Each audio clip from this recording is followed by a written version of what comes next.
ESG에 대해서 공급망 실사 EU법이 통과됐다 이런 말씀 앞에서 들으셨죠? 그리고 실제로 지금 여러분들께서 바로 지금 닥친 과제가 되어 있는 경우도 있으실 거예요. 그거 왜 해요?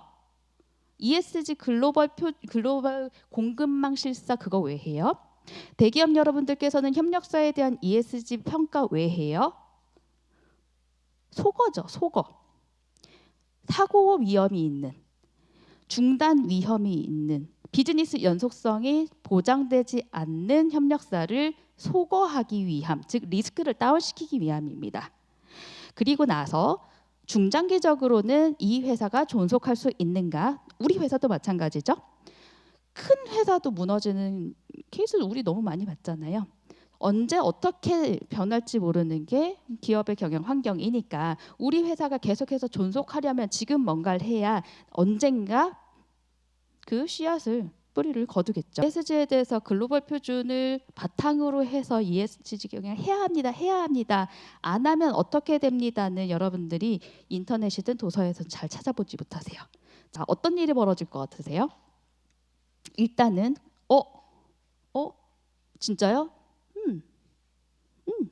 공급망 중단 이어가지고 이제 계속 헤매시다가 우리가 공급을 중단됐다 하더라도 우리의 우리의 협력사들은 우리가 연간 단가 계약들을 한 거 있잖아요.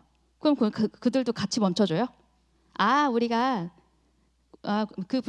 저기 원청사에서 그랬다고 오케이 우리도 멈출게 해요? 아니죠. 돈 받아야 되잖아요. 밀고 들어왔어요. 물량 그냥 계속 납품해요. 일단 적재를 해놔야 되잖아요. 그게 계속해서 이어졌어요. 그래서 추가적인 부지, 보관 창고를 임대를 했어야 됐어요. 그리고 계속 뭉개봤어요. 이게 어디까지 된다. 말도 안 돼. 그래서 계속 사람만 이제 파견을 했는데 똑같은 답변이 나오죠. 그러다가 이제 결론적으로는 어쩔 수 없구나가 돼가지고 이제 회사의 체계 같은 것들 다 확인하고 그리고 나서 이제 그쪽에서는 ISO 26000 리포트를 내라고 했었거든요. 그리고 제출하고 공급망 바로 재개됐었습니다. 이런 사례가 작년에도 또 있었어요. 작년에는 어떤 사례였냐면 마찬가지로 GRI 기준으로 리포트를 요구를 했어요. 근데 되게 재밌었어요. 거기는 마이너스 개념이 아니라 GRI 리포트 기준으로 지속가능 경영 보고서를 내면요. 몇백만 개 정도 되는 단가 계약 5년짜리 계약을 맺어주겠다. 인센티브를 줬어요. 당연히 체결이 됐어요. 그래서 이거 가지고 결국에 이 현업에서 이렇게 뛰고 있는데 어디서부터 탑다운에서부터 시작해서 주요 의사결정이라고 정의를 하지 않아야 해요. 그렇죠? 그래서 제가 굉장히 많이 보는 것 중에서 하나는 이사회나 ESG 경영에 대한 위원회에서에 대한 안건들이 너무 모호합니다. 엄청나게 모호하고 그들이 가진 권한과 책임이 명확하지 않아요. 그래서 그들이 스스로 묻습니다. 그래서 이거 왜 해야 되는지 요식회계밖에 안 되는 거 아니냐고. 근데 글로벌 표준에서 얘기하는 주요 의사결정 기구 그리고 의사결정에 대한 과정이 즉 결국에 비재무적인 요소들도 돈 들어가는 거잖아요. CEO의 한 사람한테 결정권을 들어가면 비이성적이고 비합리적인 결과가 나니까. 그래서 회사는 폭포구조잖아요. 그 폭포구조, 역폭포구조 역피라미드 또는 피라미드 구조까지 합리적으로 역할과 책임, 승인에 대한 가이드라인이 명확하게 잡혀 있는지. 그래서 여러분들이 ESG 평가 고객사들한테 요구 받으시면 항상 물어보는 것들 있죠. 규정 제출해라. 그런 거 되게 많이 있으시죠? 아주 많이 봅니다. 인터넷 검색해가지고 다른 회사들 거 다운받으셔가지고 우리 회사 걸로 바꾼 다음에 제출하기 너무 많이 봅니다. 곧 문제가 되실 수밖에 없을 거예요. 왜냐?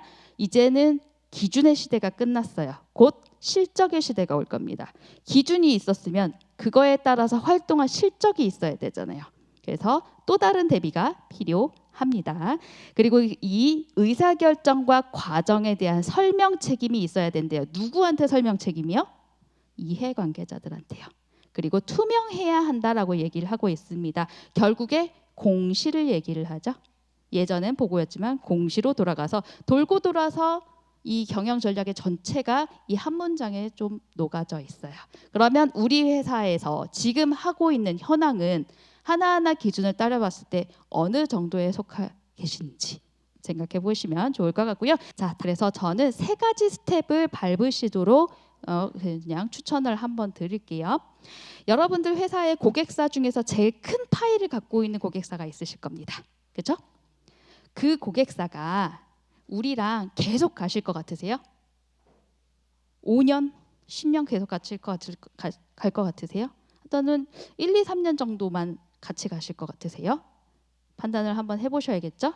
그러면 당장 우리한테 가장 큰 매출액이 이 회사임에도 불구하고 한 2, 3년 후에는 바뀔 것 같아 라는 생각이 있으실 거죠. 그러면 매출액 순으로 우리 회사의 그 고객사가 1, 2, 3순위가 영향력이 있다라고 보기에는 좀 어렵죠.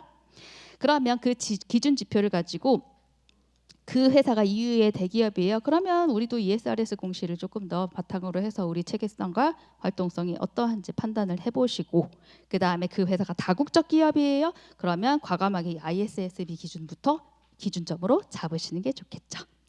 그리고 우리 회사의 중장기 경영 방향성이 일단은 대부분 재무적인 관점에서 잡혀져 있으실 겁니다. 그죠?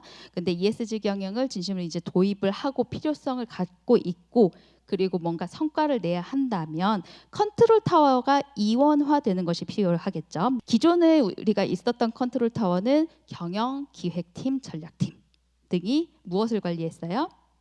재무적인 것들을 컨트롤 타워에서 매출액이 어떠한 시점에서 얼마가 났는지, 그 부서가 어느 정도의 영업이익을 냈는지를 컨트롤 타워를 했다면, 비재무 영역에 대한 컨트롤 타워가 이제는 ESG 팀이 되고, 그럼 ESG 팀은 ESG에 대한 경영 전략 체계에 대한 전체 책임, 그리고 모니터링에 대한 기능이 좀 있어야겠죠.